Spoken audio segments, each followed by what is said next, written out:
Bon, je dois d'abord exprimer ma satisfaction d'avoir été au centre aujourd'hui pour faire la communication qu'il m'a été demandé de faire sur le thème Congo nouveau et Constitution nouvelle. Et cette conférence ou ces assises se déroulent au moment où notre pays, la République démocratique du Congo, est victime de l'agression barbare du Rwanda, que je considère comme un État voyou qui viole toutes les règles du droit international. Et je crois l'une des premières choses, c'était nos pensées envers nos compatriotes qui se battent, notre soutien envers les FARDC qui se battent, les Wazalendo, et aussi notre soutien pour le commandant suprême des forces armées qui fait de son mieux pour que notre pays retrouve sa souveraineté et son intégrité territoriale. La Constitution, je l'ai dit, elle nous donne quand même certaines armes, comme j'ai évoqué l'article 63. L'article 63 dit que tout Congolais, homme ou femme, civil ou militaire, tout Congolais, croyant ou non croyant, religieux ou non, nous avons le devoir sacré de défendre la souveraineté et l'intégrité territoriale de notre pays. Et ça, c'est l'article 63. Et j'ai dit, et comme je l'avais évoqué également à l'Université de Kinshasa, que l'agression dont nous sommes l'objet de la part du Rwanda nous appelle à réfléchir davantage sur notre Constitution, notamment l'article 63, qui dit que le service militaire peut être organisé. Je pense personnellement que lorsqu'on a fait des cas comme celui d'agression dont nous sommes victimes, le service militaire doit être obligatoire, pas peu. Je pense également que ceux qui ont pris des armes, ceux qui tuent nos compatriotes à l'est du pays, ne peuvent pas demain être généraux d'armée. Ils ne peuvent pas demain devenir président de la République. Et pour les en empêcher, en réfléchissant sur la Constitution, je crois que nous aurons besoin de dispositions, par exemple, qui interdisent que ce type de personnes qui ont trahi la nation puissent, d'un jour au lendemain, devenir les dirigeants du même pays dont ils ont tué le peuple. Donc, c'est là le sujet sur lequel je me suis étendu. J'ai évoqué également l'idée du président de la République, qui en a appelé à une réflexion sur la Constitution.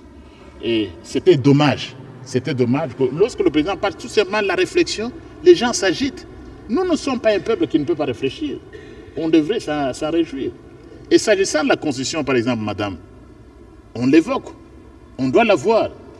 Maintenant, ses amis ont violé la Constitution. Ils l'ont déchirée pratiquement. Ils ont nommé le gouverneur, le vice-gouverneur et les autres. Parler, excusez-moi, oui. Je vais droit au but. Oui, allez-y. Est-ce que pour les compatriotes qui ont trahi le pays, qui sont tentés de tuer d'autres compatriotes, est-ce qu'il y a une procédure pénale par rapport à ces gens? Il y a une procédure pénale. Il y a une procédure pénale, ils peuvent être poursuivis. Les militaires, par exemple, il y a la cour martiale. Ils peuvent être poursuivis. Les procureurs, les auditeurs près des juridictions militaires peuvent poursuivre ces personnalités. Mais ce que je dis, c'est la conscience, c'est au niveau politique maintenant. Après, même s'ils ont été punis, j'estime qu'on devrait réfléchir si les gens qui ont tué des milliers de femmes, qui ont assassiné nos épouses, nos enfants, nos frères et nos sœurs, si ces gens après peuvent se présenter comme candidats présidents, ou députés nationaux, ou même ministres. Je crois qu'au niveau de la Constitution, on devrait interdire cela. Donc tout ça, je l'ai dit dans le cadre de la réflexion sur cette question-là. Est-ce qu'il y a l'opportunité aujourd'hui, parce que les pays en guerre, est-ce qu'il faut négocier ou réviser ou procéder par la réflexion de la Constitution? Non, on n'est pas là. Le problème est mal posé. Le problème qu'on pose souvent, est-ce qu'il y a opportunité? Je vous ai évoqué le cas de la France. Quand les Français permettent à une femme d'avorter, même quand la grossesse a 9 mois, on ne pose pas la question en France de l'opportunité. Ces questions qu'on entend souvent dans notre pays, c'est... Je m'excuse. Donc, ce n'est pas... Ici particulièrement, ce n'est pas la Constitution. Je suis venu parler de l'agression. Ici, nous combattons l'agression. Ne posez même pas cette question-là, parce qu'à Goma, aujourd'hui, il n'y a plus de Constitution. Professeur, pour en finir, un mot de compassion à nos compatriotes de l'Est. À nos compatriotes de l'Est, c'est une question importante. Nous restons fermement. Nous soutenons nos compatriotes des forces armées de la République démocratique qui se battent, parfois dans des conditions difficiles. Nous les soutenons. Nous soutenons nos compatriotes de Wazalendo qui se battent pour la cause de la patrie.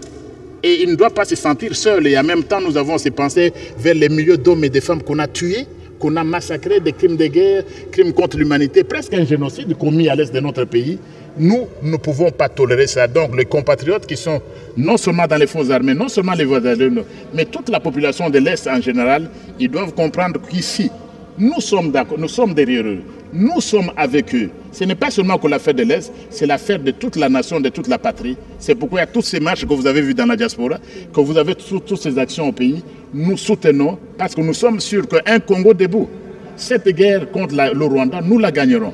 Peu importe, quoi qu'il arrive, quoi qu'il en coûte, ça peut prendre, ils peuvent gagner des batailles, ils ont pris tel village, telle cité, mais cette guerre, nous sommes une grande nation et cette grande nation va gagner cette guerre contre l'agression rwandaise. C'est clair, vous restez d'avis qu'il y a urgence de réfléchir sur la Constitution malgré l'agression.